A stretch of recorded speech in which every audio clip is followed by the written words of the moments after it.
Canine Chronicle, bringing you a Table Talk Live update from the AKC National Championship.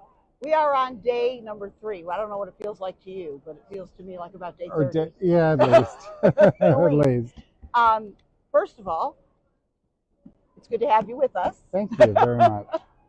Luke Ehricht and Comet. Yesterday, reserve best in show. Some ribbon, eh, you guys? Luke? Yes. It's been a year. Oh, it's been a very exciting year. A lot of ups, a few little downs, not so much with him, but it's been so exciting, and we're so proud of him. And you should be. I don't know. You've had so many beautiful Shih Tzu, yeah, but this one in that Best in Show lineup last night was incredible. Thank you. I mean, he's stunning. Thank you. And I congratulate you on being the breeder, owner, handler of this dog. So all of you breeder, owner, handlers out there, I know y'all keep saying that it's not possible, but it most certainly is.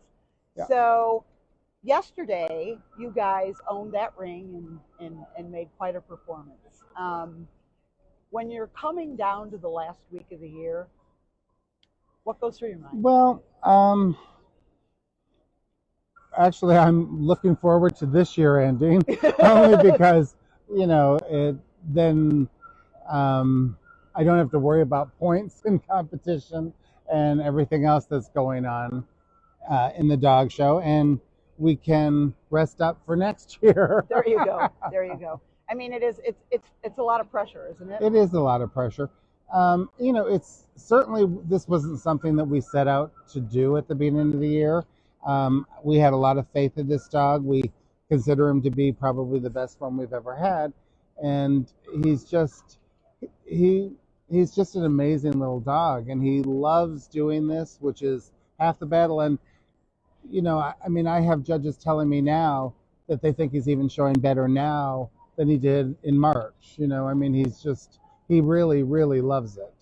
He's got just a heart of gold. And when I came over to visit with you earlier, he was zonked out. Yeah. I mean, he was just spread out on the table, sleeping. And you said that, he knows when he's done, it's time to chill. He's funny because there's so many times after we come back and I'm grooming something else or doing something else, and I have him laying on the table beside me until he's finished being shown so I can, wrap him up and whatever for the night. And he literally passes out, falls asleep instantly. And there's so many times where he'll start dreaming and he'll start making those noises that they make. And I, look over at him and he's just like chasing birds and cats and things.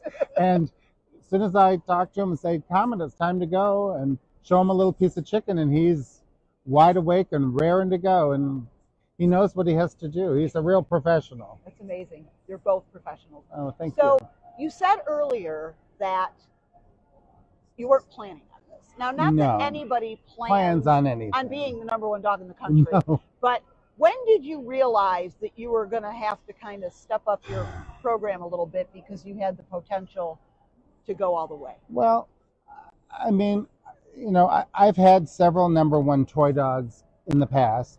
And, so I've done it before. I did feel that this dog really had it in him and deserved it. And that was kind of a goal I set for myself, but it's a goal. It can happen, or things can happen. Mm-hmm. So, the beginning of the year, I didn't want to go crazy. I showed at 3 little local dog shows in the whole month of January near me. 3 weekends, close by. I didn't do any of the big circuits or anything like that. And after the first month, he was ranked number 4 toy. And everyone said, well, I thought you were going to try this year. And I said, I will. But I said, I'm not going to go out and kill him at the beginning of the year.